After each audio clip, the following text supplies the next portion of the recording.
So వాళ్ళిద్దరు ఎలా ఉండేవారు ఆన్ సెట్స్లో?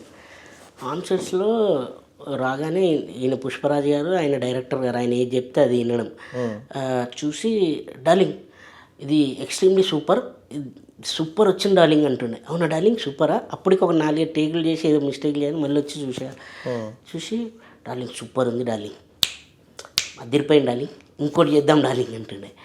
ఎందుకంటే హీరో గారు కూడా గుర్తుపడుతుండే, అంటే సంథింగ్ ఏదో చిన్న మిస్టేక్ ఉందనుకో, చిన్న జలకు వచ్చింది డార్లింగ్, ఇంకోటి బెటర్మెంట్ ఇంకా చేద్దాం అని ఆ ఎనర్జీని అసలు మార్నింగ్ నుంచి నైట్ ప్యాకప్ అయ్యేదాకా హీరో గారు, డైరెక్టర్ గారు అలా మెయింటైన్ చేస్తుండే. అలా ఆ స్టోరీ ఎప్పుడైతే రాసుకున్నాడో సార్, ఆయన ఈ హీరో గారికి ఎప్పుడైతే చెప్పారో వాళ్ళిద్దరికీ తెలిసి ఇంతవరకు స్టోరీ నేను చెప్పా కదా, ఎవ్వరికి అసలు అర్థం కాదు.